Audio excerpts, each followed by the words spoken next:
이분.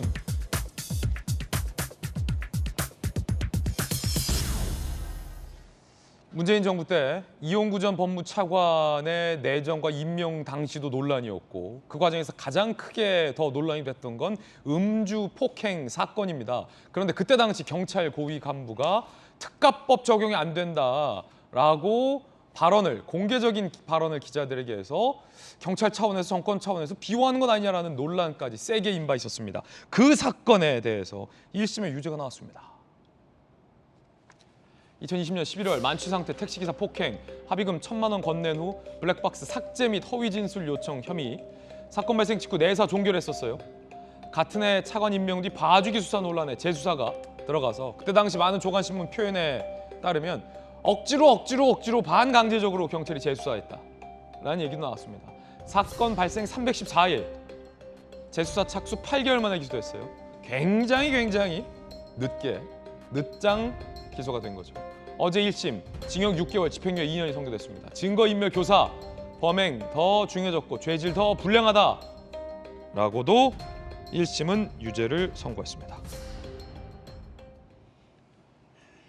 당연히 범죄는 특가법 적용이 된 거고 증거인멸 교사 혐의까지 인정이 됐기 때문에 범죄가 더 중요해졌다. 네, 그렇습니다. 이게 이제 국민들께서 아니 뭐 그래도 집행유예 판결인데 이게 뭘 그렇게 중한 판결이냐라고 하실 수가 있는데요. 이게 이용구 차관이 이제 변호사 자격도 가지고 있습니다. 변호사들 같은 경우에는 집행유예가 선고가 되면 집행유예 기간 동안 변호사 자격을 잃어버리게 됩니다. 아, 그렇군요. 그래서 이제 일반인이 집행유예 판결을 받는 경우에 비해서 훨씬 사실은 실질적인 더 이제 뭐랄까요, 그 타격이 큰 그런 상황이고요. 이게 이 사건 기억하실지 모르겠는데 이용구 차관이 택시 기사를 폭행했던 것이고요. 이 택시가 운행 중이냐 아니냐가 쟁점이 됐던 겁니다. 운행 중이다라고 하면 특가법상 운전자 폭행이 돼서 가중처벌이 되는 것이고 운행이 중이 아니다라고 하면 그냥 단순 폭행이라서 합의가 되면 처벌이 안 되는 그런 건이었거든요. 근데 저때 이제 많은 분들이 이거 누가 봐도 운행 중인 것 같은데 왜 아니라고 하지? 라고 하면서 의구심을 가지고 좀 이렇게 봤던 사건이고 알고 보니까 이용구 차관이 이렇게 합의금을 주면서 실제 운행 중이었다라는 증거가 담긴 블랙박스까지 삭제하도록 하고 저 택시 기사분한테 허위 진술까지 유도하도록 하는 그런 게 있었다는 거예요. 보통 자기 본인의 형사사건에 대해서 조금 유리하게 얘기해달라고 하는 거는 저희가 증거인멸로까지 처벌하지는 않습니다. 그런데 이 사건의 경우에는 이런 적극적인 증거인멸 행위, 넘어서서 사실관계를 왜곡하는 행위까지 직접적으로 나왔기 때문에 법원에서 이거는 중한 증거인멸이다라고까지 봐가지고 굉장히 가중된 처벌을 한 그런 사건이라고 하겠습니다. 그렇군요. 결국에는 1심 판결로 뒤늦었지만 특가법이 적용됐고 증거인멸 혐의까지 인정이 된 겁니다. 물론 증거인멸 혐의와 관련해서 이용구 차관은 다투겠다 법적으로라는 의견을 밝혔지만 되돌려 생각해보면 그러니까 이 진실은 언젠가 밝혀진다는 건데 손바닥으로 하늘을 가른다는 말이 있었잖아요. 김병민 대변인님 그때 기억하실 때지만 당시 그때 경찰이 내사 종결했어요. 그리고 특가법 적용 대상도 아니다라고 했어요. 손바닥으로 하늘을 가리려고 해봤자 가릴 수 없다라는 게 314일 만에 인정된 거 아닙니까? 네, 만천하에 많은 국민들께 드러났고요. 가만히 저때 2020년 11월 달인데 그때를 생각해 보면 이용구 차관이 갑자기 차관에 임명됩니다. 왜 차관에 임명이 됐는가?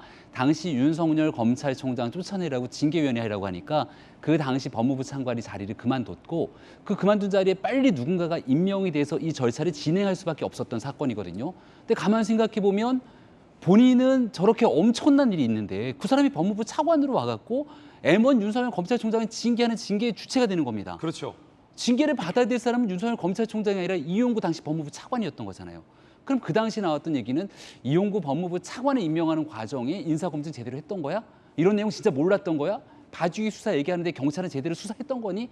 등에 대한 논란들이 굉장히 많이 불거진 바가 있었죠. 만약 정권이 교체되지 않았더라면 이라는 뭐 가정들, 생각들까지 여러 가지 내용들을 한 눈에 이렇게 좀 생각하게 되는 그런 과정이 있습니다만은 조금 늦는 과정들이 있더라도 사건의 진실들이 드러나 다행이다라는 생각이 들고요. 과거에 있었던 손바닥으로 하늘을 가리려고 했던 많은 일들 이제 또 하나둘씩 진실이 드러나는 일들이 머지 않았다 생각합니다. 저는 이 사건 그냥 이용구 전 차관에 대한 혐의만 규명할 게 아니라 당시 경찰이 공개적으로 반복적으로 특가법이 개정이 됐는데도 불구하고 자 이거 대법원 판례다 라며 특가법 적용 안 된 사례가 있다라고 기자들에게 밝혔던, 다시 말해서 국민들에게 우겼던, 알고 봤더니 굳이 특가법 개정 전에 있는 판례를 찾아서 이런 판례가 있다라고 경찰이 우겼던, 왜 그랬는지 이것도 좀 규명돼야 된다고 보거든요. 전인규 의원님 어떻게 보세요?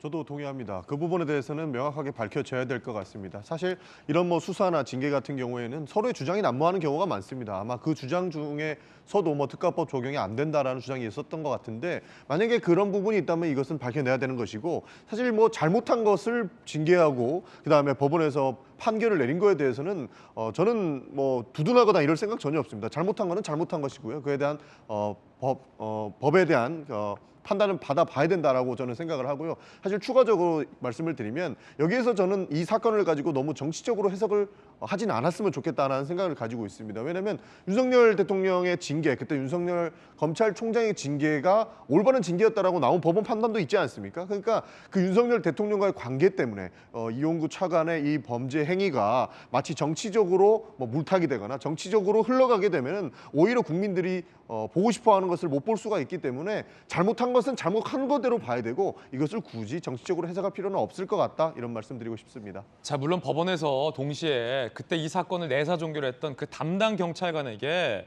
정치적인 뭐 의도적인 게 아니라 법리를 잘못 이해한 것 같다라고 무죄를 선고했지만, 서초서 전체가 당시에 이 사람이 법무부 차관에 내정된 것을 인지하고 있었던 아니냐라는 정황들도 있었고, 그럼에도 불구하고 담당 경찰관 한 명만 꼬리 자르기 한 거 아니냐라는 의혹도 있었기 때문에 이런 차원은 다시 되짚을 필요가 있다라는 차원에서 발언을 좀 드렸습니다.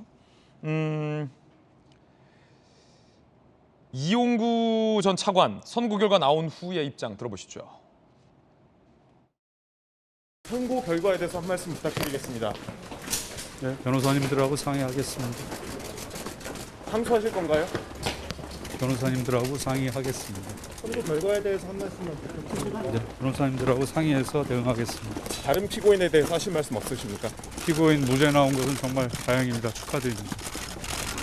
본인 선고에 대해서 한 말씀 하시죠. 네, 변호사님들하고 상의해서 대응하겠습니다. 택시기사분께 한 말씀 부탁드립니다. 증거인멸 교사 부분에서 그만하시죠. 주장하셨는데 당시 블랙박스 영상 한번 다시 보실까요? 잠시 후 목적지 부근입니다. 여기 내리시면 돼요? 왜 욕을 하세요? 저한테 왜 욕하세요?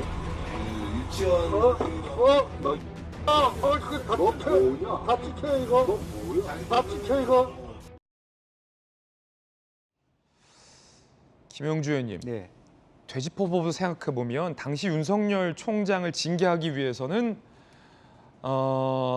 정권과 생각을 같이 하는 법무부 차관이 필요했고, 전임 법무부 차관은 정권과 생각을 같이 안 했던 차관이었어요. 그래서 이용구 차관의 임명은 정권 차원에서 필요했던 거예요. 근데 공교롭게 이용구 차관의 이 사건은 내사 종결이 됐고 임명이 강행됐단 말이죠. 경찰은 나서서 특가법도 아니다라고 했고, 되짚어보고 생각해보면 이게 다 우연의 일치인 겁니까? 아니면 정권 차원에서 이용구 차관이 필요했기 때문에 이 같은 사실을 알고도 임명을 강행한 건지, 아니면 검증을 제대로 안 한 건지 한 번쯤 물어볼 수 있는 질문 아닙니까? 그렇습니다. 그때 당시에 과연 검증할 충분한 시간이 있었겠냐.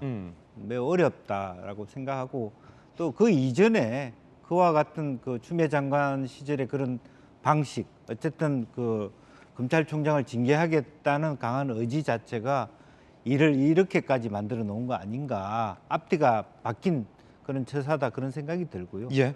정당성이 결여될 수밖에 없고, 또 저분이 어디서부터 차를 타고 왔습니까? 백윤구 장관 집으로부터 차를 타고 왔어요. 아, 그랬군요. 그런 부분도 연관이 돼 있고, 또 하나는 더 다른 관점에서 민주당이 봐야 될 지점들은, 저 당시의 경찰의 태도를 보면 검수완박이라고 해서 검찰만 탓하고 경찰은 마치 다 잘하는 것처럼 보는 것도 말이 안 된다. 그런 부분입니다. 그래서 그 당시에 경찰은 덮었잖아요.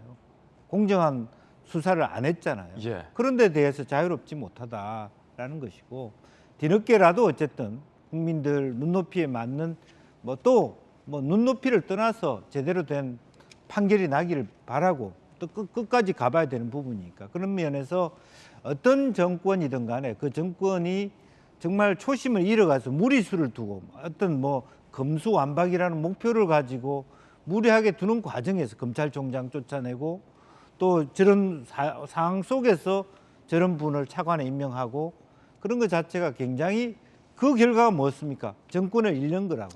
예. 그런 걸 한번 되짚어 볼 필요가 있다 생각이 듭니다. 김영주 의원님의 의견이었습니다. 이용구 전 차관 측의 입장도 준비되어 있습니다. 당시 공수처장 후보로 거론되던 상황, 언론 등의 영상 유포막을 목적이었다. 재판부, 법률 전문가로서 다른 방법도 강구할 수 있었는데 허위 진술 부탁, 증거인멸 고의가 인정된다라고 재판부가 이야기를 했습니다.